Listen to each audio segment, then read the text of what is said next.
오늘부터 한동안 히브리서 11장에 나와 있는 믿음의 사람들을 한 사람씩 시리즈로 말씀을 전하려고 합니다. 오늘은 믿음의 사람들 시리즈 그 첫 번째 믿음의 사람 아벨입니다.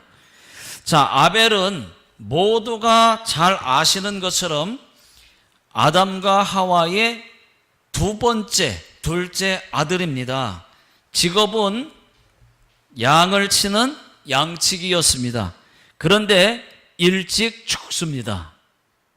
왜요? 살인을 당했습니다. 자기 형에게 살인을 당했습니다. 그래서 하나님의 창조 이후 세계 최초로 제일 먼저 죽은 사람이 되었습니다. 그러나 성경은 아벨을 믿음의 사람이라고 소개하고 있습니다.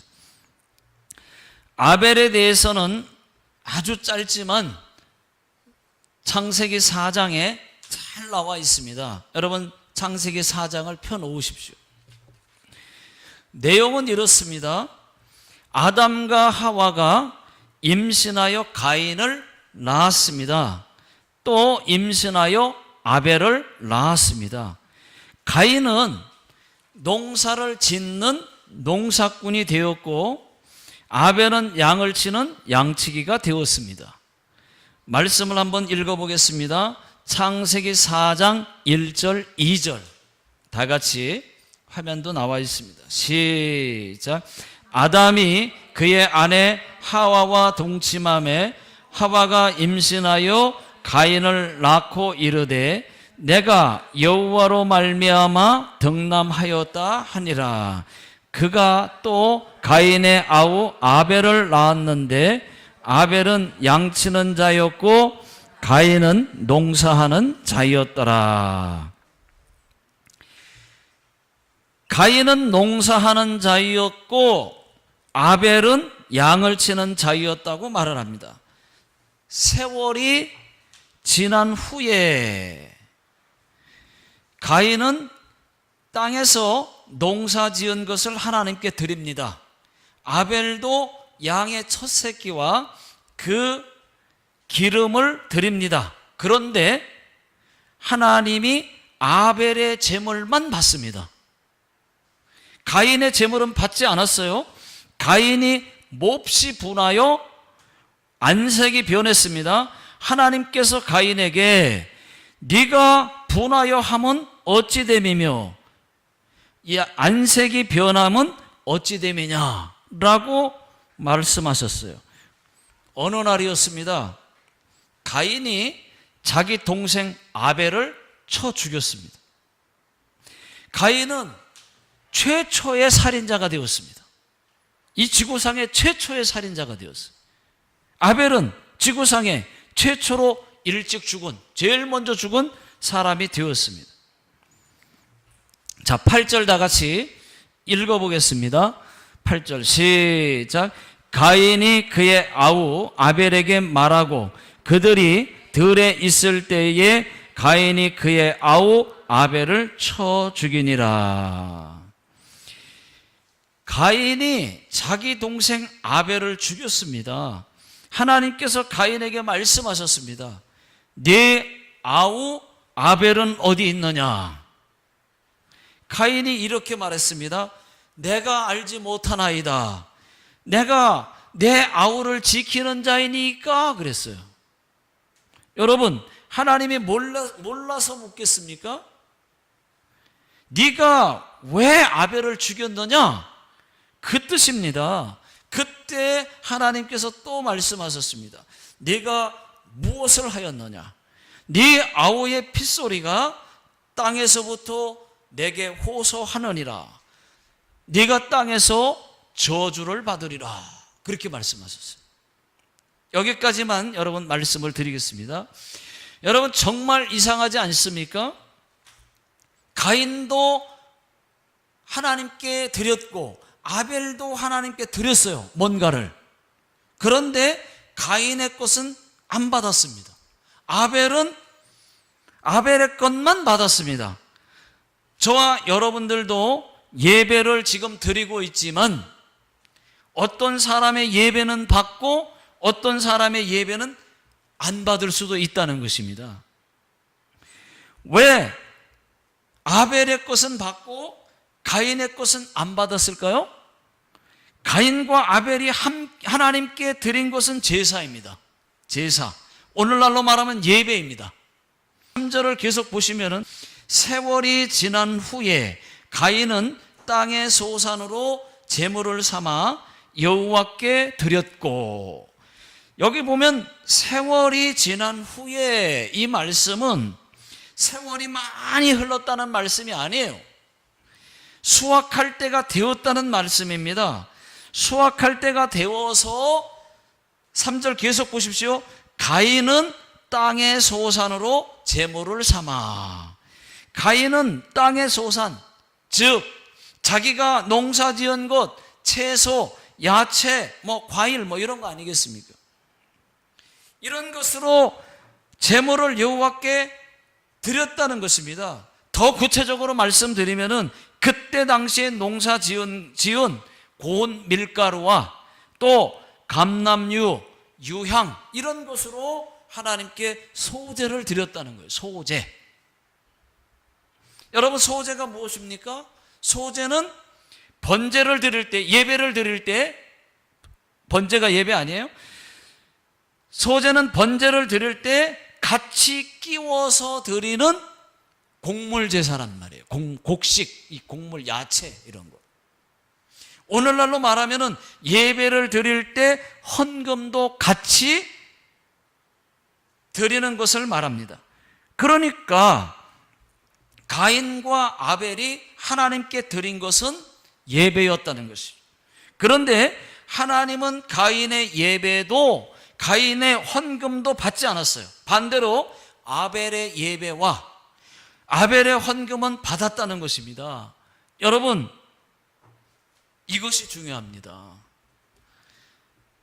여러분, 뭐도 받으시고 뭐도 받으셨다고요?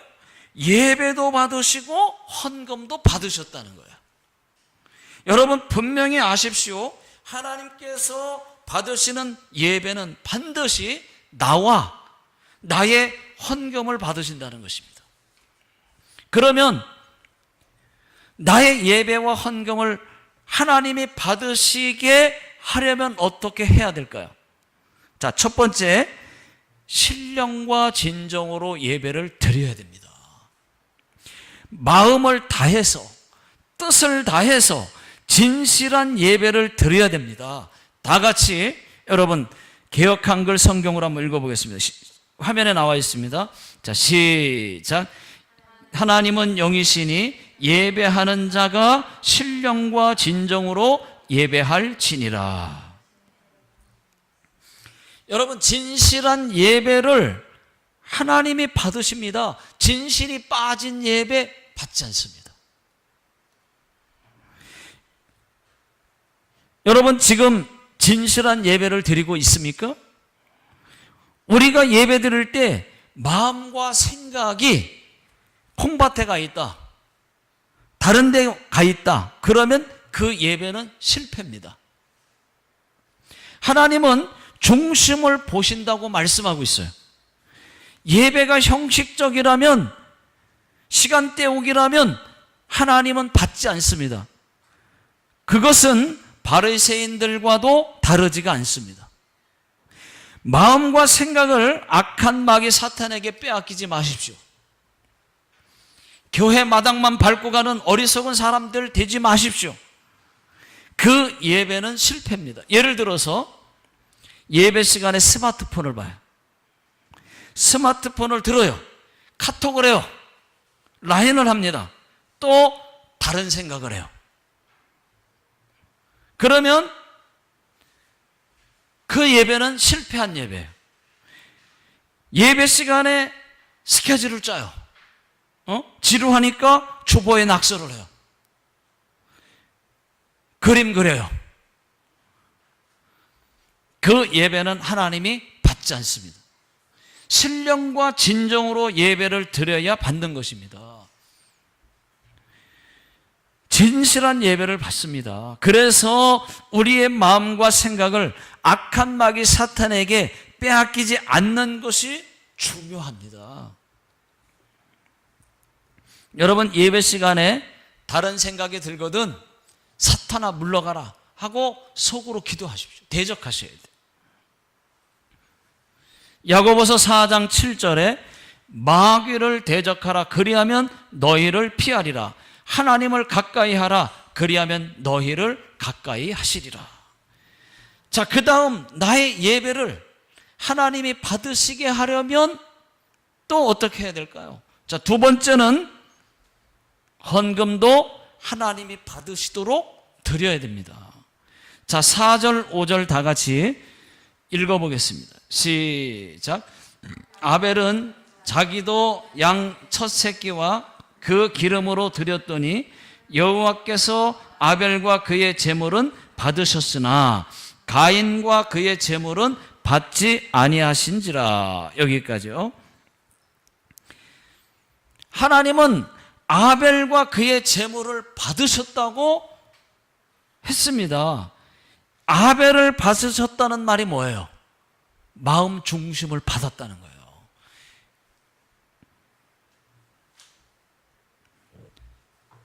그렇습니다, 여러분. 나의 예배도 받게 해야 되고 나의 헌금도 하나님이 받으시도록 드려야 돼요. 액수가 중요한 게 아니에요. 정성껏 하나님이 받으시도록 받으시는 예물을 드려야 되는 거예요. 어마어마한 돈을 드려도 헌금을 했어도 하나님이 받지 않는 헌금이 있습니다. 형식적으로 드리고 아무 정성 없이 드리고 그러면 안 받아요. 드리고 아까울 뿐이에요. 그건 받지 않습니다. 적더라도 백행이라도 하나님 앞에 정성껏 드린 예물을 하나님이 받으시는 거예요. 여러분, 헌금을 드릴 때는 정성껏 드리십시오. 헌금은 전날 미리 준비하는 것이 좋아요. 미리 전날. 그때부터 이미 하나님이 받으시는 거예요. 미리 떼어놓을 때부터, 준비할 때부터 하나님 받으셨어요. 교회 와가지고 바로 그냥 지갑 열어가지고 꺼내서 막 넣는 이런 헌금보다는 미리 금액은 어떤 얼마든지 간에 상관없이 헌금을, 이건 내일 하나님께 드릴 예물, 헌금 하고서 성경책 사이에 껴놨다가 교회 와서 헌금 봉투에 넣어서 드리면 여러분 그것이 하나님이 받으시는 헌금이 되는 겁니다.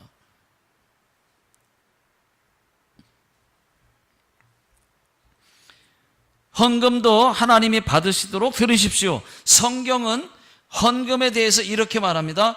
미리 준비하라. 적게 심는 자는 적게 거두고 많이 심는 자는 많이 거둔다. 마음에 정한 대로 하라. 억지로나 인색함으로 하지 마라. 하나님은 즐겨내는 자를 사랑하신다 라고 성경은 말하고 있습니다. 그런가 안 그런가? 고린도후서 9장 5절, 6절, 7절을 다 같이 한번 읽어보겠습니다. 자, 화면에 나와 있습니다. 시작. 너희가 전에 약속한 연보를 미리 준비하게 하도록 권면하는 것이 필요한 줄 생각하노니 이렇게 준비하여야 참 연보답고 억지가 아니니라. 자, 여기까지요. 잠깐만요. 이 말씀은요, 연보가 뭐예요? 헌금이죠. 헌금은 미리 준비해야 참 연보답고 헌금이고 억지가 아니다. 그렇게 말씀하고 있어요. 그 다음 이어서 6절, 7절 읽어보겠습니다. 시작. 이것이 곧 적게 심는 자는 적게 거두고 많이 심는 자는 많이 거둔다 하는 말이로다. 각각 마음에 정한 대로 할 것이요 인색함으로나 억지로 하지 말지니 하나님은 즐겨내는 자를 사랑하시느니라. 여러분, 저는 지금까지 헌금 강조를 너무 안 했습니다. 헌금 강조를 너무 안 했어요, 지금까지. 그 이유는 성도님들이 부담을 느끼실까 봐 거의 안 했습니다. 그리고 성경대로 억지로가 아니라 즐겨내기를 바랬습니다. 그런데 헌금 강조를 너무 안 하는 것은 사실 좋은 거 아니에요. 성도님들의 축복을 막는 것입니다. 5절부터 이 연보에 대해서 뭐라고 말씀하고 있습니까? 적게 심는 자는 적게 거두고 많이 심는 자는 많이 거둔다는 그런 말씀이에요.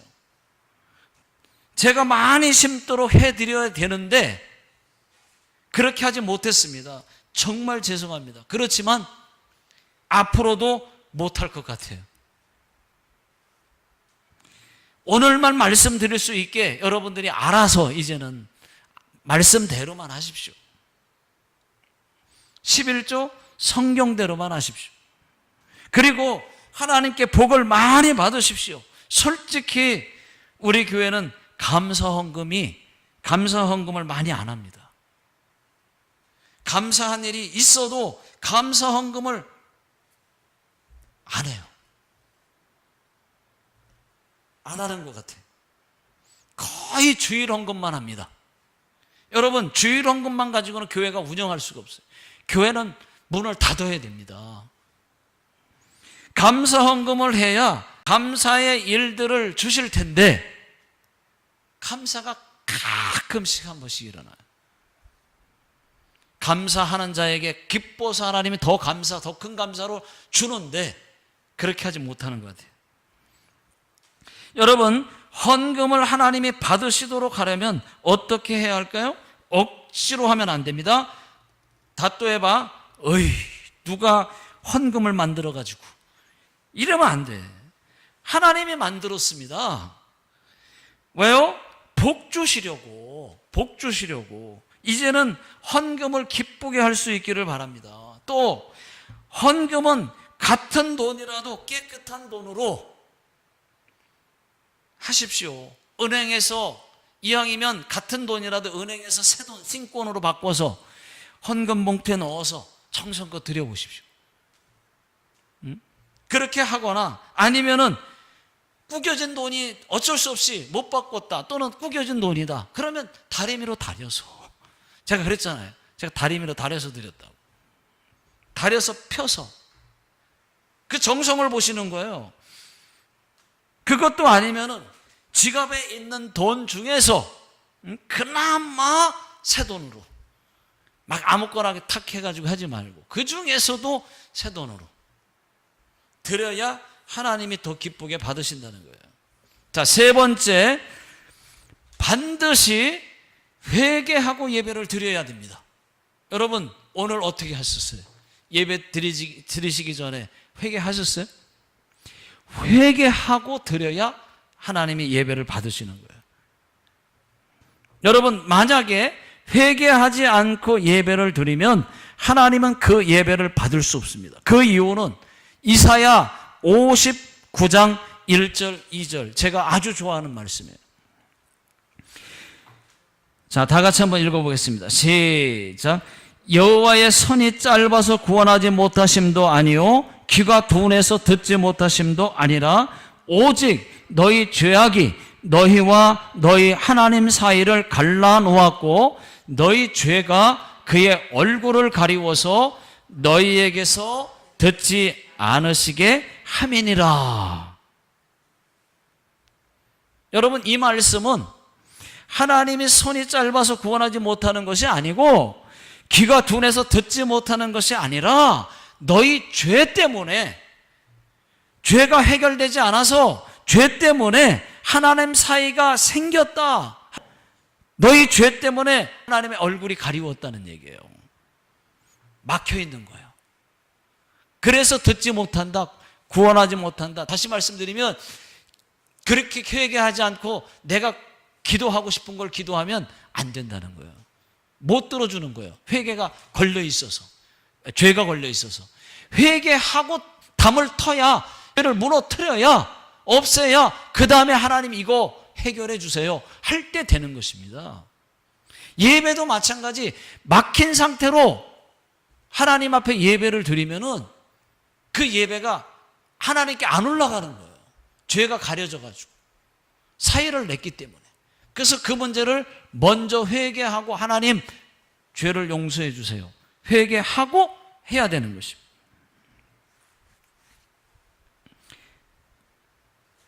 그러면 반대로 여러분, 죄만 없으면은, 죄가 해결되면은 들을 수 있다는 것입니다. 여러분, 죄를 없게 하려면 회개가 필요하죠. 회개. 자, 이사야 1장 18절, 너희 죄가 주홍같이 붉을지라도 눈과 같이 희어질 것이요 진홍같이 붉을지라도 양털같이 되리라. 회개하면 그렇게 된다는 거예요. 동이 서에서 먼 것 같이 우리 죄가를 우리에게서 멀리 옮기셨으며, 만일 우리가 우리 죄를 자백하면 그는 미쁘시고 의로우사 우리 죄를 사하시며 우리를 모든 불의에서 깨끗하게 하실 것이요. 여러분, 하나님은 회개하는 자를 사랑하십니다. 기뻐하십니다. 다윗이 범죄했지만 회개했어요. 성경은 다윗을 하나님 마음에 합한 자라고 말씀하고 있습니다. 여러분, 예배를 드릴 때는 반드시 회개 먼저 하고 예배를 드려야 하나님이 그 예배를 받으신다는 것을 여러분 꼭 기억하십시오. 그럼 어떻게 하면 좋을까요? 어떻게 회개하면 좋을까요? 예배 전에 구체적으로 하면 더 좋죠. 또 아무 때나 회개하고 싶을 때, 회개할 때 구체적으로 하면 더 좋습니다. 예를 들어서 다투해봐. 어제 남편과 다퉜습니다. 다퉜는데 혈기를 부렸어요. 하나님 용서해 주세요 하고 회개할 수 있죠. 이렇게 구체적으로 하면 더 좋습니다. 자, 만약에 죄가 생각이 안 나요. 일주일 동안 죄를 많이 진 것 같은데 생각이 안 나. 구체적으로 안 나. 그래서 교회 왔어요. 그러면 어떻게 하면 좋겠어요? 하나님, 이렇게 하십시오. 하나님, 나의 죄를 용서하여 주시옵소서. 눈으로 지은 죄, 생각으로 지은 죄, 말로 지은 죄 다 용서해 주시옵소서. 생각이 안 나니까. 또 손과 발로 지은 죄, 알면서 지은 죄, 모르고 지은 죄, 꿈속에서 지은 죄까지 다 용서해 달라고 기도하십시오. 그리고 저의 예배를 받아 주시옵소서. 저의 찬송, 저의 기도, 저의 마음과 물질을 받아 주시옵소서. 예수님의 이름으로 기도합니다. 이렇게 기도하면 얼마나, 똑같이 기도하라는 얘기가 아니라 그런 형식으로, 그런 식으로 하면 좋지 않겠냐 그 말입니다. 자, 네 번째는 믿음으로 예배를 드려야 됩니다. 오늘 읽은 말씀입니다. 히브리서 11장 4절 다 같이 읽어보겠습니다. 시작. 믿음으로 아벨은 가인보다 더 나은 제사를 하나님께 드림으로 의로운 자라 하시는 증거를 얻었으니 하나님이 그 예물에 대하여 증언하심이라. 그가 죽었으나 그 믿음으로서 지금도 말하느니라. 히브리서 11장 전체는 믿음장이라고 말합니다. 참고로 레위기 11장은 음식에 관한 말씀이라고 해서 젓가락장이라고 그래요. 여러분 꼭 기억하세요. 젓가락 11. 히브리서 11장은 믿음장입니다. 왜 믿음장이냐? 믿음의 사람들이 일일이 다 소개되어 있어요. 어떻게요? 4절에 보니까 믿음으로 아벨은 하고 시작합니다. 5절은 믿음으로 에녹은, 7절 믿음으로 노아는, 이렇게 믿음으로 아브라함은, 믿음으로 이삭은, 믿음으로 야곱은 어떻게 했다는 얘기예요? 믿음으로 이렇게 했다는 얘기예요. 믿음으로 요셉은 하고 시작합니다. 믿음으로 모세는 이렇게 소개하고 있어요. 그래서 오늘은 믿음의 사람 아벨부터 말씀을 드리고 있는 것입니다. 여러분, 아벨은 믿음으로 가인보다 뭐를 더 잘했다고요? 더 나은 제사, 예배를 하나님께 드렸다고 말씀하고 있습니다. 믿음으로 더 나은 제사를 드렸다. 믿음의 예배를 드렸다 그 말이에요. 여러분, 예배는 믿음으로 드려야 됩니다. 모든 것을 믿음으로 간구하느냐. 모든 것을 믿음으로. 여러분, 예배도 믿음으로 드려야 한다는 것입니다. 그럼 믿음으로 드리는 예배가 뭘까요? 구체적으로 어떤 게 믿음으로 드리는 거야? 그러면 도대체 내가 하나님의 살아계심과 역사하심을 믿는 그 믿음으로 예배 드리는 것입니다. 예배를 드리면서도 멍하니 말이죠, 허공을 치는 예배가 아니라 내가 살아계신 하나님께 지금 예배를 드리고 있다고 하는 믿음으로 드리는 예배가 믿음으로 드리는 예배예요. 그뿐만이 아닙니다. 예배당 안에서 예배 드리는 그 예배뿐만 아니라 삶의 예배. 예를 들면 성경 읽고 기도하고 큐티. 여러분, 하나님 말씀대로 순종하며 살다가 하나님도 경험하고 또 죄는 멀리 해보고 또 죄 지으면 또 회개하고 하면서 삶의 예배. 어쩔 수 없이 죄를 지었으면 회개하고 그렇게 하나님과 동행하다가 교회 와서 드리는 예배가 믿음으로 드리는 예배라고 하는 것입니다. 아벨은 믿음으로 더 나은 제사, 아벨도 이런 믿음의 예배를 드리지 않았겠습니까? 여러분, 아벨이 지금 이 자리에 있다면, 지금 우리와 같은 시대에 지금 살고 있는 사람이라면 아벨이 그렇게 안 했겠습니까? 제가 말씀드린 대로 말씀 읽고 기도하고 하지 않았겠어요? 그리고 예배 주일날 믿음의 예배를 드리지 않았겠습니까?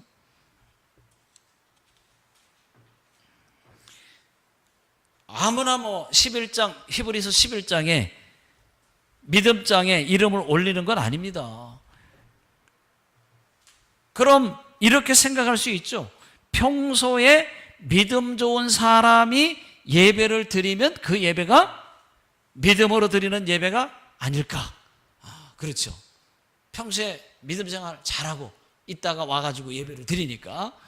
여러분, 믿음이 있어야 하나님도 기쁘시게 할 수 있다고 성경은 말하고 있습니다. 히브리서 11장 6절에 믿음이 없이는 하나님을 기쁘시게 하지 못하나니 하나님께 나아가는 자는 반드시 그가 계신 것과 또한 그가 자기를 찾는 자들에게 상 주시는 이심을 믿어야 할지니라.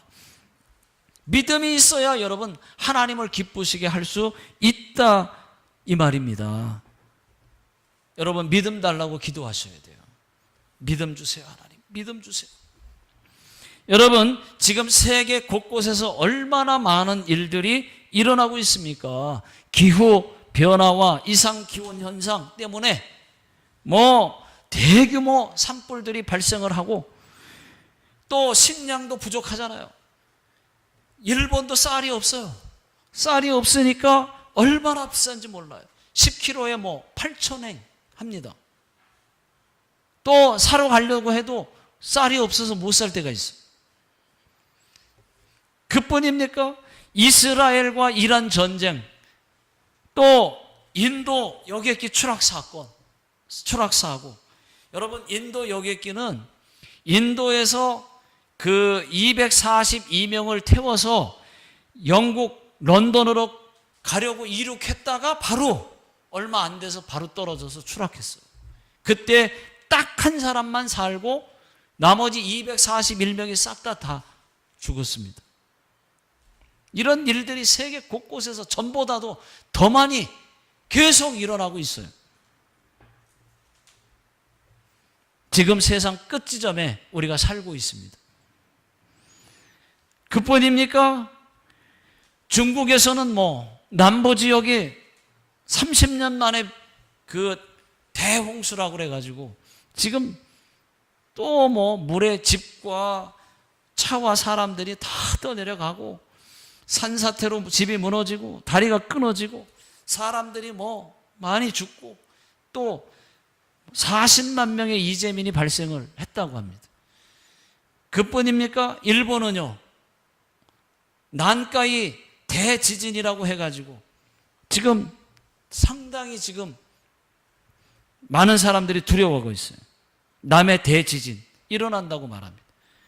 규모가 뭐 국까지 구도 예상을 하고 있는데, 그렇게 되면요, 여러분, 만약에 구도의 지진이 일어난다, 난카이 대지진 그처럼 그거 예상대로 일어난다, 그러면 수많은 사람들이 30만 명 이상이 죽을 수 있다고 말을 합니다. 일본의 그 유명한 뭐 만화 작가 그 사람 있죠, 타츠키 료라고 하는 그 사람이 7월 5일날 일어난다고 예언까지 했어요. 다 맞췄대요. 그런데 7월 5일이 어제였어요. 안 일어났어요. 저도 안 일어날 줄로 믿었어요. 알고 있었어요. 그러나 많은 전문가들은 7월에 일어날 것으로 말하고 있습니다. 세상이 온통 흉흉합니다. 예. 그러니까 믿음이 있어야 이런 일들에 있어서도 두려워하지 않아요.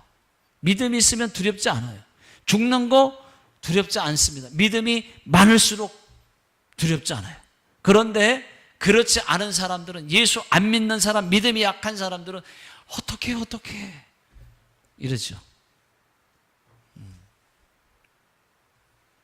왜죠? 죽으면 우리는 바로 천국 가니까. 예람이가 그러더라고요. 우리 아들 예람이가, 선님이가, 제 조카, 한국에서 제 조카 황선님, 이 선임이가 이번에 7월 26일 날 토요일 날 온대요. 오는데 가족들하고 같이 온다고 비행기 티켓까지 다 끊었대요. 근데 엊그제 전화가 왔어요. 가야 되나 말아야 되나. 비행기 표까지 다 끊어놓고서 가야 되나 말아야 되나. 그래서 예람이한테 또 전화를 했대. 예람아, 너 거기 괜찮아? 지금 뭐 어때? 그러니까 예람이가 뭐라 그랬느냐? 아이 뭐 괜찮지 뭐 어떠냐고. 아, 그런 일이 일어난다는데 괜찮아? 아유, 다 괜찮아. 그리고 죽으면 바로 천국이야. 괜찮아. 그랬다는 거예요. 여러분, 어린이 찬양 중에 이런 찬양이 있어요. 바람 불어도 괜찮아요. 파도 일어도 괜찮아요. 나는 괜찮아요.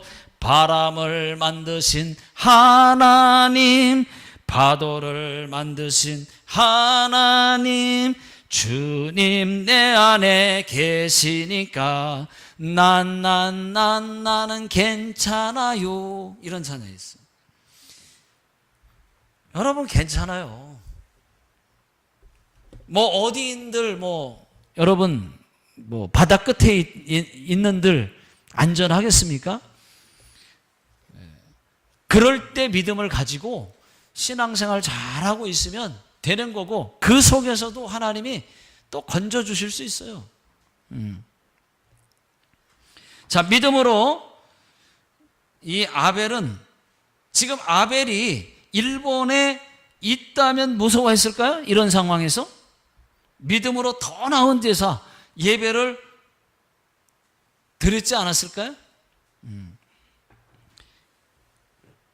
근데 반대로 믿음이 없었던, 믿음의 예배를 못 드렸던 가인은 무서워했을 겁니다. 이런 시대에 있었다면은. 자, 믿음이 없는 바리새인들은 무서워했을 거예요.